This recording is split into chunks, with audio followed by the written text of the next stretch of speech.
This is Kosiorek, Superintendent of Schools here in the Hilton Central School District. And once again this year we're starting our series Cadet Chat with Dr. K. This year's focus is to celebrate the great things happening across the district from our students, our staff, and our greater community. So I am so excited today for our first show, a very important and special guest. This is Katie Caprino, this year's Teacher of the Year Award recipient. So this is an award selected by the Hilton Central School District Teachers Association, and we're just so excited to have her here today. So tell us a little bit about that opening day and where you learned that you had been not only nominated, but were the selection for the award. Many of your colleagues were there, many of our employees across the district, and then you also had the special surprise of the rest of your family being there when you received the award. Can you tell us a little bit about that experience and how you felt? Yes, I mean, I think I was still in a state of shock. You know, every year you go to the opening day and you never think that you're going to be called down in front of all the people. So I was glad I was dressed nicely. But also, I'm just totally surprised. I mean, I was very surprised, and they had you sit down and, you know, they started talking more about the recipient, and as soon as they went into a little bit more detail, I knew it was me because of the information shared about my TA who had retired, and, you know, knowing how busy the end of the school year is, and, you know, June personally, just to take time out of their day to go through and support my nomination and to get, you know, so many people to share on my behalf was just very overwhelming. And then, you know, to have my husband and kids there was just a complete shock, especially since it was a pretty quick turnaround from me leaving the house to getting to the high school, and then they're here and they're not in their pajamas anymore. So that was surprising. And just truly,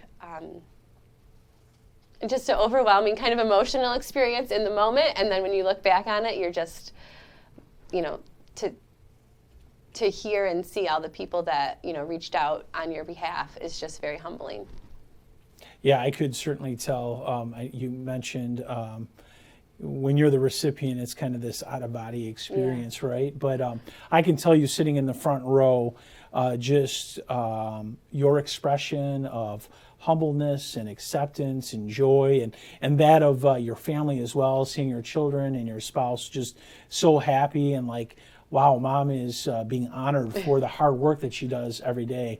And I know it's a big sacrifice because you often put the needs of your students in front of the needs of your family. So it's a huge commitment. So it was just a very special moment, just from a humble observer, just seeing how graceful you were in being honored as this year's Teacher of the Year. Let's get into a little bit about your professional journey. Tell me a little bit about how you got into teaching. I know you work with some of our students with disabilities in our 6-1-1 setting. Tell us a little bit about your path. Help the community get to know you a little bit better as not only teaching staff here, but also as a fellow Hilton community member. Sure. Goodness, I feel like all of a sudden I feel very old because I've been teaching. This is the start of my 16th year. Prior to coming to Hilton, I taught in Vestal, New York, and I taught middle school for 2 years. And at that stage in my career, I was mistaken for a middle schooler regularly when I was teaching 6th grade. And then I moved to Hilton, or I moved to Rochester really, and got the job in Hilton, and just any teaching job, I was just so excited to take it on and just do my best and see what happened. And I feel like that's kind of what's happened. I've taught many different grades. I was a consultant teacher prior to having my 6-1-1 classroom at Village. So I've kind of done the gamut, which I really think has helped me tremendously in supporting the needs of the students in my classroom now. I feel like it's important to know the scope and the skills required to be successful in a variety of settings, and it's helped me push my students along. So when we talk to different teachers, or at least in my experience when I've talked to other teachers, they kind of have this aha moment where maybe they're playing school a lot as they grow up. There's this moment when they decide, I really want to make a difference for kids and I want to be an educator. Is there a moment for you along your development that was that you can remember? I honestly can't remember a time where I didn't want to be a teacher, I think. I frequently played school. I'm the oldest of 5, so I had plenty of students to tend to in my neighborhood growing up and in my own family. And then my dad was a coach of all the sports, and my mom was is a phys ed teacher still, so I feel like it's always just been something that I've known I wanted to do, and, talk about an opportunity to make a difference, and, not just today, but just long term, to see the students grow over time is truly just a humbling experience, I've found. Absolutely. So you talk a little bit about your parents possibly having an influence on your development as an educator. Are there other people along the way that you can recall that really had an impact on you as an educator or how you have developed as an educator? I feel like that's one of the unique things about being a special education teacher is that you have the opportunity, especially in my role as a consultant teacher and then a co-teacher, to get the best of everyone's teaching. You're in so many different classrooms, and I feel like I have never worked with a coworker that I didn't walk away from taking something from that experience, from their teaching style or the way that they relate to kids. I've always just had really great colleagues that essentially you just get to take the best of everyone and put it all together when you're able to kind of be in different classrooms and different settings throughout the years. Great. So that's been something that I've really valued, Yeah. and I think has continued to help me. People are like, oh, do you want to switch into something different, a different role? And I'm like, no, I like leading my ship here. But at the same time, I don't think I would be able to do it as well if it weren't for those past experiences. Certainly, certainly. Now, teaching can be a very rewarding career. You can have an impact on students in many, many different ways that often we can't even imagine. Can you recall some of those just great moments where you've made a difference for a student along the way, and would you be willing to share any of those success stories with us? Honestly, I feel like when you're teacher of the year, they tell you, and then you get all the artifacts that they shared on your behalf through the years, and that for me was just a very humbling experience, because you don't even necessarily, I had no idea that families or parents or coworkers were saying these things about you, or that you made an impact the way that you did. And then that was one of the nice things about winning this nomination and getting all of that information that families shared on my behalf, and just knowing that you had an impact on students and their families in a way that, to me, I was just doing my job. I was just doing what needed to be done. I was just trying to make sure that I'm treating these children the way I would my own children, or the way I would want my own children treated. And to hear the heartfelt thank yous from families through the years, not just students I have right now, but through the years, so many people have reached out and said congratulations and shared a letter on my behalf, and it was just very overwhelming to think that, I guess I did make a difference, but you don't know it when you're doing it. Well, it's funny because I was thinking as you were answering that question, the thought process of it being overwhelming, because I think often it could be a thankless job. We come to work, we continue to try to move our students forward. There's different things that we have to do. So we may not always take that pause to reflect and think about that. So I was thinking the same thing, it potentially being overwhelming, or a rush of emotion when you see all the impact that you've had on students. So along with that, I think that I can imagine, once being a teacher as well, that there are challenges along the way. What are some of the challenges you have faced over your career with working with students? Well, I think that everyone can acknowledge that the last couple of years have been very hard, and no one was ready to teach during a pandemic. So I think that those are some of the harder days that I experienced during my teaching career, was how to really support my learners from a distance when their skills are so kind of scattered across the board. Some of them are nonverbal. Some of them struggled with that technology piece. So that was a hard thing to overcome, but we did, and I was so proud of them and their families for all that they had to do to really endure during that chunk of time. And now we're past it, and that's really kind of, you just never thought that you would be, working from home as an educator, and that was something that was really just like we did it. What an amazing challenge, and to be able to look back at that and to celebrate the perseverance it took not only for our students but also our staff to overcome that. It has to be rather moving. I know it certainly is for me to think about all of our teaching staff here in the district and all of our students, and what a nice answer as far as how we overcame that challenge. So thank you very much. What's some of the best advice that you have received that guides your work today, or now, whether you like this or not, being a more veteran staff member on the staff, what are you sharing with some of our new teachers that help them stay focused and grounded in this important work we have to do with our students?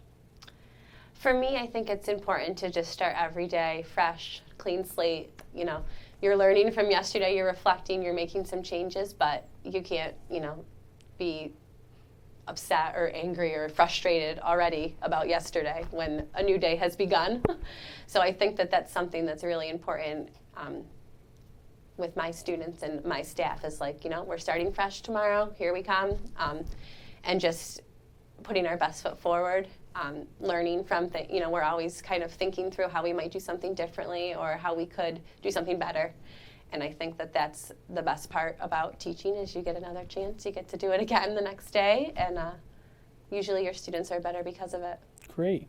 Now I know that you happen to be a district resident as well, and your children are students in the district, so that always poses a unique experience. Often people will go to work and then they leave from work, and they may live in another community, with some of our staff does, but tell us a little bit about that experience. Why did you choose to live where you're teaching, and what type of impact does that have on you and your family?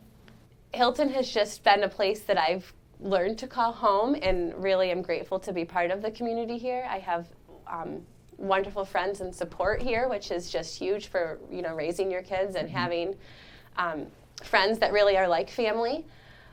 The kids, my own children, go to Village, and for the most part, it's very enjoyable to kind of see them at work. Sometimes I honestly forget that they're there because I'm working.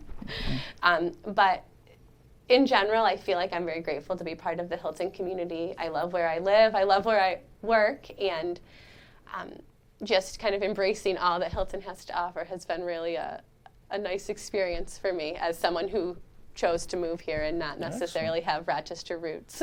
All right, so we're getting a little personal. So just to ask you just one more follow-up question to that. So we all know you as the educator and teacher, and I recall an experience as I also live in the community. I was mowing my lawn, and the student could not believe I didn't do it in a suit. So let's talk a little bit about what you and your family like to do in your free time. So when you're not teaching, what are some of the things that you're involved in the community and outside of the community? Well, outside of the community, we're really just living our life with our kids, doing, what they like to do, coming and going from different sports activities. I'm new to golf. I'm not very good at golf, but I play. And that's another activity that my family and I all do together is we go golfing and ruin it for my husband. Well, but that's been fun. Yeah, well, thank you. Yeah. Just a few other questions before we wrap up, and we're just so excited to have the Teacher of the Year with us today. What do you think other people should know about the profession of teaching? I mean, I feel like it's fun, but truly I feel like it's a job where you just do your very best, and you have to know in your heart that your best is good enough, and then you get to go back and do it again the next day. It's a hard job, but it's very rewarding, and I wouldn't change it for anything. But that's great to hear. I think as we kind of close out our time together today, I would just ask you, clearly you've chosen to live in the district that you work in. What are some of the points of pride for you about the district? So both as a parent and a teacher, what are some of the things that you really enjoy and are proud of here in our community of Hilton? Well, I get to see the excitement of being an elementary school student through the eyes of my kids, and I think about all the, like, they're thrilled that it's comfy day and it's homecoming week and they can't wait for the parade, and those types of things are just, sometimes they feel like they're extra, but really those are the things that make a big difference for the students and for our families, and I think that it's just really wonderful to have a community that's so supportive of one another. Excellent. Well, we'll give you the last word in our interview today. Is there anything that I didn't ask you or that you would like to share with our greater community today? No, I'm honored to be recognized as Teacher of the Year. It was a huge surprise, and truly, I'm grateful for my students. The team that I'm part of are just, I can't say enough. I'm getting this recognition, but it's really the team. The related service providers, the classroom staff, just all the people that work in our classroom, and it's a lot. They also deserve this recognition just as much as I do. So. Well, spoken as a true team player and someone that would be bestowed this honor. So on behalf of the Board of Education, I just want to congratulate you once again and thank you very much for all you do for our students every day. And just want to thank Mrs. Caprino once again for being a guest on today's Cadet Chat with Dr. K. And we look forward and be on the lookout for future episodes where we celebrate the great things happening across the district. Thank you very much. Have a great day.